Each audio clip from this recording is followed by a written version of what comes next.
Hello, everyone. My name is Lacey. This is my porch, and you are watching Reptiles.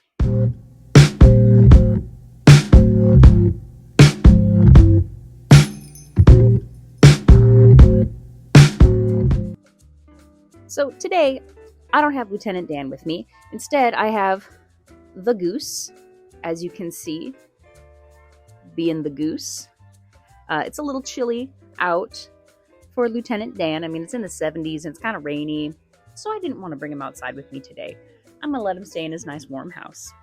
But it's kind of like a nice rainy day, and I wanted to tell you a story. So today, we are talking about the story of Jormungandr. It's a mouthful, I'm aware.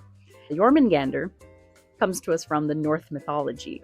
He is the son of the trickster god Loki and the giantess Angerboda.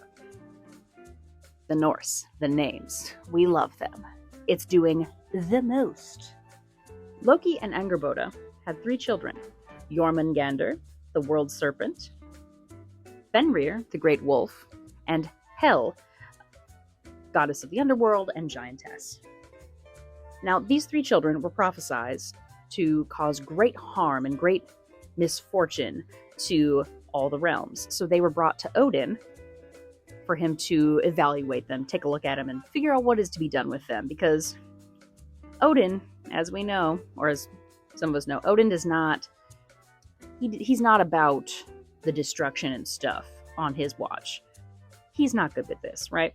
So he takes all 3 of these children and he sorts them out. He figures out what we're going to do with them. So Jormungandr, he decides, who is still a very small noodle, he decides Jormungandr is going to Midgard, the world of men. And he's just kind of cast into the waters. Now this plan, it kind of backfires on Odin, because Jormungandr, in this wide open space of the waters around Midgard, grows huge, becomes enormous. He becomes the world serpent. He wraps his body around the world, surrounding the globe, with enough space to be able to bite his own tail, and a head large enough to eat a giant whole in one bite. He's a big guy, and just massive. So massive, in fact, that he became an integral part of the ecosystem. He became inseparable from Midgard. He was essentially almost like a glue that held everything together. And here's the deal. He is the nemesis of Thor, god of thunder. He's looking at you, Hemsworth. He's looking at you. But he was the adversary of Thor. And one day, Thor, he decides that he's going to go and visit this guy, this other giant whose name escapes me. And this guy, he's like, man, I don't want to put up with Thor. He eats so much food. Ugh, I don't want to deal with this. But Thor comes over, eats 2 oxen, and is still hungry. And this guy tells Thor, okay, well, that's all the food I got for now. We're going to go fishing tomorrow. We're going to go fishing tomorrow, and we're going to fish for food. And Thor, in his excitement, cuts all the heads off the rest of this guy's oxen. He's like, we'll use this as bait. And this giant guy is like, man, come on. That was all my oxen. Like, that was the whole point of going fishing. He didn't want Thor to eat all his stuff. So he's like, whatever, man, fine. We're going fishing tomorrow. So they go fishing. And they catch all the fish, and they're catching all the fish. And none of it's big enough. None of it's enough. They catch 2 whales. They catch sea monsters. They catch all sorts of stuff, but it's not enough for Thor. He's still hungry. So deeper and deeper and deeper waters he goes, telling him, row farther out, until they finally are so far out that this giant is concerned that they're now in the waters where Jormungandr can be found. And he's very concerned about what will happen if they come across Jormungandr, because this is the biggest snake and the biggest creature in the world. It wraps around the world. There's no way. It is the only creature of the sea that could challenge Thor and his strength. And wouldn't you know, while they're fishing, Thor pulls up something heavy. They almost capsize the boat in here, and up comes Jormungandr. And Thor, of course, is like, oh crap, let's go. Starts beating on Jormungandr and trying to fight him. And eventually, the giant who owns the boat is like, nah, we ain't playing like this. And they escape. Thor is kind of like, bro, what the heck? But this giant knew something that maybe Thor wasn't aware of, that Ragnarok, or the end of days, the end of the world, is one of the things that starts it. Is Thor fights Jormungandr, is supposed to fight Jormungandr, but during this fight, he kills Jormungandr, but Jormungandr kills Thor because, surprise, surprise, he apparently has poisonous, toxic breath. And when Ragnarok does eventually happen, Thor does fight Jormungandr, and he doesn't make it 9 steps away before he is consumed by the poisonous air that has emanated from Jormungandr. So that's just a short retelling.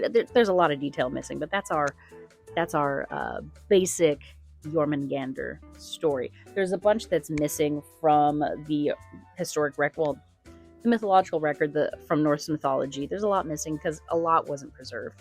But the fishing story was one of the few stories preserved in stone in, I think, Norway is where they found it. Either northern Norway or Sweden is where they found a tablet with this fishing story of Thor and Jormungandr. And I think it's fun. A couple weeks ago, I did a short video about the Ouroboros, and Jormungandr seems to kind of fit that mold, saying he was so large, could wrap around the world and eat his own tail, thus becoming an Ouroboros. Oh, flashback. And just it's another theme that's repeated, and I think that's kind of fun.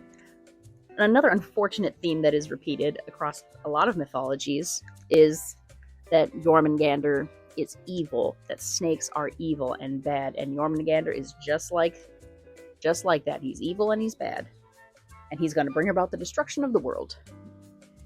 To that I offer you, there was this other snake, whose name I can't recall, but he lived at the base of the Tree of Life, the Tree of the World, Yggdrasil. And his job, this snake's job, was to slowly eat and devour the people who have the dead people, like the worst possible dead people. And his job was to eat them forever. So, I mean, that snake's kind of doing a justice, like, sticking it to the bad people, making them suffer. So in that kind of Nordic version of hell, just getting eaten by a snake all over again, every day, forever. Kind of like Prometheus pushing the stone up the hill. But there it is. There's a short little story from Norse mythology about Jormungandr, which is a wild name, but we love it. If you liked that video, if you found it interesting, please let me know. If you have any stories you'd like me to talk about, any snakes, anything, lizards, let me know. I'm always looking for suggestions. And again, next month is the NARBC show in St. Louis. If you're going to the NARBC show in St. Louis, let me know. Let me know. I'd love to see you. Love to hang out. And as always, never stop learning, because a mind is a terrible thing to waste. Isn't that right, Goose? No brain cells. She has one. So sweet, so soft, so Goose. Bye.